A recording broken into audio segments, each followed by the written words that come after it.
పింఛనర్ల ఇంట పండగ వాతావరణం వెల్లివిరిసింది. పింఛన్లు పెంచిన కూటమి ప్రభుత్వం రాష్ట్ర వ్యాప్తంగా లబ్ధిదారులకు ఇళ్ల వద్దే అందించింది. గత ప్రభుత్వం 2,65,000 మంది వాలంటీర్లతో ఒక్కరోజు 88% మాత్రమే పింఛన్లు పంపిణీ చేయగా, కూటమి ప్రభుత్వం వాలంటీర్లు లేకుండా గ్రామ సచివాలయ ఉద్యోగులతోనే 94% పైగా పింఛన్ల పంపిణీ పూర్తి చేసి రికార్డు సృష్టించింది. ఒకేసారి 1000 పెంచడం, పాత బకాయిలతో కలిపి ఒక్కొక్కరి చేతికి 7,000 రూపాయలు ఇవ్వడంతో లబ్ధిదారులు ఆనందోత్సాహాలు మిన్నంటాయి.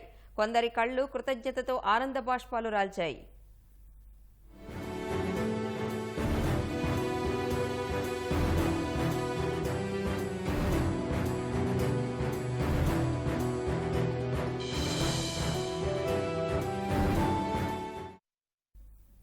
సామాజిక పింఛన్ల పెంపుతో ఆర్థిక అసమానతలు లేని సమాజానికి శ్రీకారం చుట్టామని ముఖ్యమంత్రి చంద్రబాబు ప్రకటించారు.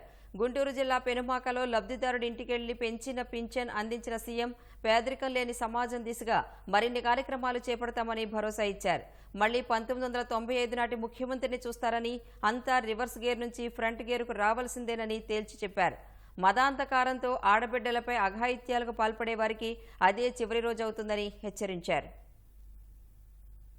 ఎన్నికల హామీ మేరకు సామాజిక పింఛన్లను పెంచిన సీఎం చంద్రబాబు ఊరూరా పండుగ వాతావరణంలో పంపిణీ చేయించారు. వృద్ధాప్య, వితంతు పింఛన్ను 3,000 నుంచి 4,000కు, దివ్యాంగులకు 3,000 నుంచి 6,000కు, కిడ్నీ బాధితులకు 10,000 నుంచి 15,000కు పెంచుతూ సంతకం చేసిన ముఖ్యమంత్రి ఏప్రిల్ నుంచి ఇవ్వాల్సిన బకాయిలతో కలిపి అందజేశారు.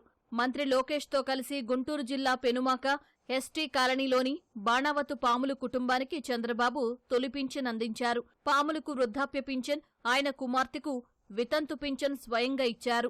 పాముల ఇంట్లో టీ తాగి అరగంట పాటు యోగక్షేమాలు తెలుసుకున్నారు.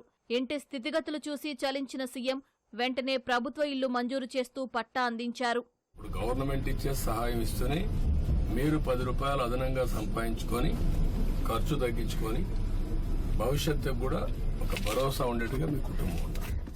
అనంతరం పెనుమాకలో ఏర్పాటు చేసిన ప్రజావేదిక వద్ద గ్రామస్తులతో ముఖాముఖి నిర్వహించారు. గత ప్రభుత్వం సచివాలయ సిబ్బందితో పింఛన్ల పంపిణీ అసాధ్యమని చెబితే దాన్ని సుసాధ్యం చేశామని చంద్రబాబు చెప్పారు. ఎన్నికల్లో వాలంటీర్లు వద్దని చెప్పి ఎన్నికల కమిషన్ ఆదేశాలు ఇస్తే ఈ ముసలవాళ్ళని పంచాయతీ ఆఫీసుకి తిప్పి 33 మందిని ఆ రోజు ప్రభుత్వం చంపేసే పరిస్థితికి వచ్చింది. ఈ రోజు అందుకనే ఆ పట్టుదలతోనే ఆ రోజు మా వల్ల చేత కాదని చెప్పిన అడ్మినిస్ట్రేషన్ ద్వారానే మేము చేయగలుగుతామని చేసి చూపిస్తున్నామని చెప్పి కూడా నేను మీకు తెలియజేస్తున్నా. ఒకే రోజు 4,408 కోట్ల రూపాయలు పేదవాళ్ళకి ఇచ్చిన ప్రభుత్వం తెలుగుదేశం ప్రభుత్వం. సంవత్సరానికి 33,100 కోట్ల రూపాయలు పేదవాళ్లకు ఒక్క పింఛన్లోనే ఇస్తున్నాం.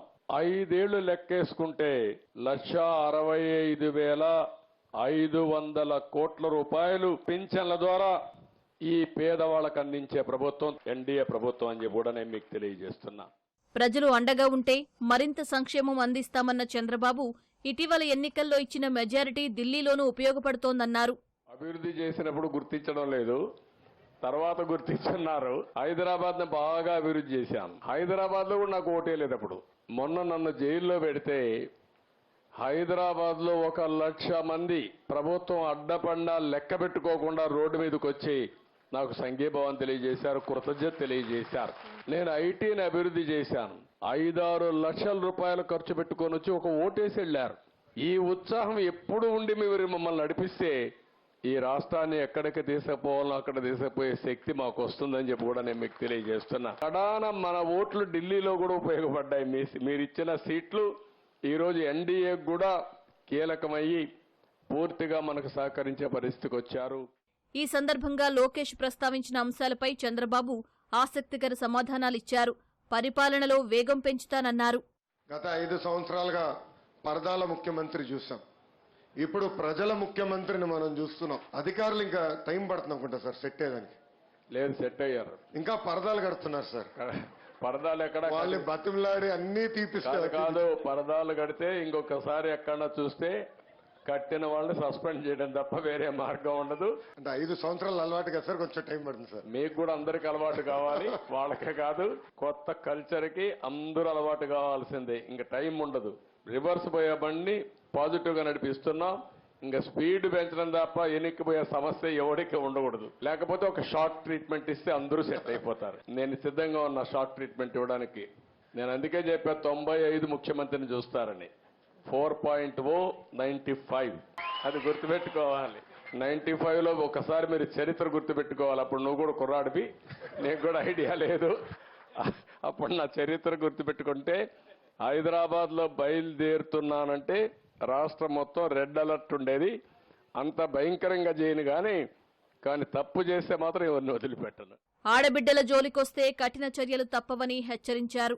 ఎవరైనా సరే ఆడబిడ్డల జోలుకొచ్చి మదాంధకారంతో గాని ఇచ్చలవిడిగా ప్రవర్తిస్తే అదే వాళ్ళకు లాస్ట్ డే అవుతుంది. గుర్తుపెట్టుకోమని మరొక్కసారి హెచ్చరిస్తున్నా. యాంటీ సోషల్ ఎలిమెంట్స్ ఎవడైనా సరే నిర్మోహమాటంగా అణిచివేస్తా. మర్యాదగా ఇంతవరకు చెప్పా. మొన్నటి వరకు నేను ఎందుకంటే స్లోగా బిల్డప్ చేయాలి కాబట్టి బిల్డప్ చేస్తున్నా. కానీ ఈ రోజు నేను చెప్తున్నా, ఒక ఆడబిడ్డ నా దగ్గరకు వచ్చి నాకు అన్యాయం జరిగిందంటే మాత్రం ఎవడిని వదిలిపెట్టనని మరొకసారి హెచ్చరిస్తున్నా. అది మీరు రేపటి నుంచి యాక్షన్లో కూడా చూస్తారు. మీరు ముఖ్యమంత్రి సభలకు ఉండే గతంలో డీ సర్కిల్ను సైతం ఎత్తేయడంతో ప్రజలు చంద్రబాబును స్వేచ్ఛగా ప్రశ్నలు అడిగారు. సీఎం కూడా అంతే ఓపికగా సమాధానాలిచ్చారు.